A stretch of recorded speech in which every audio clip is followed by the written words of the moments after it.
Just grab a drink of water here. It's been hot in Perth. We just had 42 degrees yesterday and we had 32 today, so I just came home off the bike. So are disc brakes an upgrade? Well, we're going to discuss that, the pros and the cons.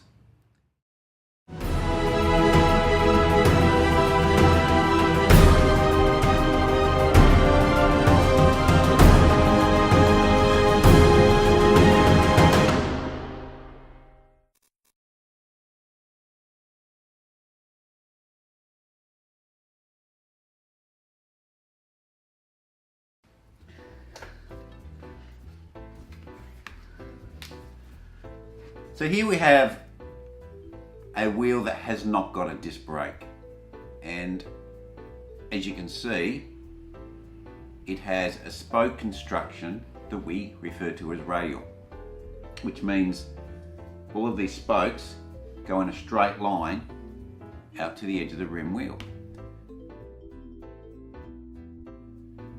Now if you look at a disc wheel, which we're going to use as a back wheel, because we apply force to the hub, because we have a drive axle here, it's the same thing. And this force can't be transferred through a straight spoke. The spoke needs to be an angle like this across the rim, so that force the spoke can act in a pulling action. Now why this is important is because a radial wheel, which has a rim brake, especially on the front where there's no drive through the actual wheel, there is actually no load put across the spokes due to braking or accelerating. The only force that's applied is when the bike wants to move forward faster than the wheel and the spokes are put in tension. So when you apply your brakes, you're actually braking the actual tyre and the outside rim. We can have a much more low spoke count, and we can actually generally make the front wheel very, very light. A disc brake, on the other hand, it needs to have cross-spoking because we're applying a braking force to the hub. It's like having the drive at the back. We're applying load or force to the hub, and we need to have cross-spoking. And when we're braking, you can imagine it's considerable force. So generally, you'll find that a disc brake bike will always have cross-spoking on the front, and it always has a higher spoke count because it needs to be able to transfer that load from the hub to the actual rim to brake the bike.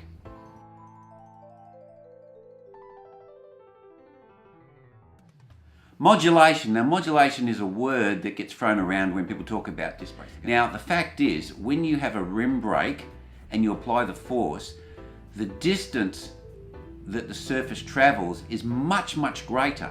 So you don't need as much force to get the same braking. When you have a disc brake, the disc is much smaller, so to get the same braking you need to apply a lot more force. Well, that means that if your force is higher to get the same amount of braking, then your degree of variance is actually greater. So therefore, in theory, you should have better modulation. So this is actually true. Disc brakes can actually give you a higher feel of modulation. You can feel that. So when you ride a disc brake bike, it just feels like the braking is much, much easier because it's assisted using hydraulics.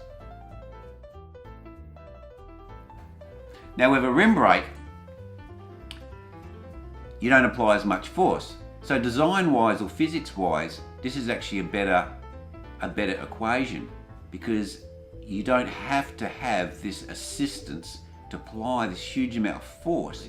You have a much, much bigger wheel to dissipate the heat. On a disc brake bike, the disc is very small and you can have a lot of heat build up because the disc surface area is much, much smaller. Therefore, you can actually have overheating problems with a disc brake. You can have the fact that the oil gets so hot and the pads get so hot that the oil starts to boil. Once the hydraulic oil boils, then you actually start to lose braking efficiency. A torque or a twisting action of force that the brake applies to the frame. Now when you have a rim brake bike, the rim is actually centered in the center of the fork. So when you apply the brake, there's no twisting action. The force is centered into the middle of the fork. Now with a disc brake bike, this is actually not the case because we have the disc on one side and the front forks are not braced like the rear. Like the rear has a triangular construction, so the actual back wheel is braced, but on the front wheel we just have two forks, so we're relying on the actual build or the strength of the forks to hold those two forks in place. So when you apply a braking force on one side, which we have on a disc road bike, what it tries to do, it tries to pull that one fork. The force wants to make the wheel rotate in a clockwise direction. And what they found when they first started making disc brake bikes is when they used normal quick release axles, this was actually a huge problem. So what they did is they changed the through axles and they've reduced some of that problem.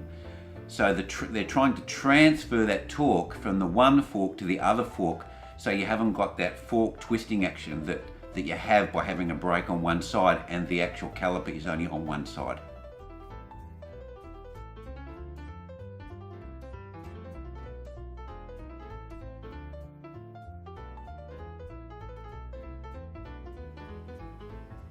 Braking, absolute outright braking.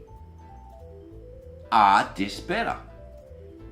Well, the reality is, if you can get a bike to brake so you're lifting the rear wheel, you've reached the limit of the bicycle's ability to brake. You might have more power on the disc brake bike, but that's ineffective because that doesn't make you stop quicker. So yes, they may have more power and they may feel like they can stop you quicker, but the reality is that unless the rim brake cannot lift the back wheel, then yes, the disc brake's better. But the reality is most rim brake bikes these days in 2018, 2019 can. Right, so we've gone over what the differences are between the bikes, and you've got to ask yourself, are disc brakes better for you or are rim brakes better for you? Now, the things you need to consider is the way that they've made disc brake bikes is the forks are different, the rear triangle's different, and they've also made the rear triangle wider by 5mm at the back. So any wheels you have that you've used on any of your previous rim brake bikes cannot be adapted. You can't change the hubs, you can't convert them to a disc brake bike. When you go from a rim brake bike to a disc brake bike, you virtually have to upgrade your whole bike. So what we're actually doing is with a disc brake bike, we're putting the actual calipers on parts of the bike that are not as rigid. So we're going to have more flexing, or we're going to have to make that part of the bike much stronger. Now doing so, we start to affect the compliance of the bike, because you have a fork that's designed, it can flex, it gives some sort of suspension, the back can give some sort of ride and flexing, and we can make the chain stay thinner. But when you put a disc brake bike on, you've got to consider that you've actually are putting a significant amount of loading at that point where that caliper is attached via 2 bolts to the frame. It needs to be extremely strong. So outright performance. People are arguing that top-end carbon bikes are really no advantage with a disc brake. And I would have to agree with that. Unless you're going to ride your top-end road bike in wet weather, you really gain no advantage. And the disadvantage you may have on the disc brake bike is you may not get the same road feel through the frame, you might not get the same vertical compliance because the layup and the carbons have to be different. The actual flexing of the front forks is going to be compromised due to them being made stronger. And the other thing that people don't understand as well is under braking downhill, if you're on an undulating surface, you're loading the front forks, which is going to deteriorate the ability of the fork to absorb any road undulations. So that's it, guys. You can decide which bikes you want to ride because it all comes down to personal choice and enjoyments when you ride your bike, and that's the main thing if you're getting out there and you're riding it. And if having a disc on your bike makes you ride your bike more, well then that's a great thing. So I hope you got some information out of this and you understand disc brakes and rim brakes a bit better so you can make an informed choice. I'll see you guys later on.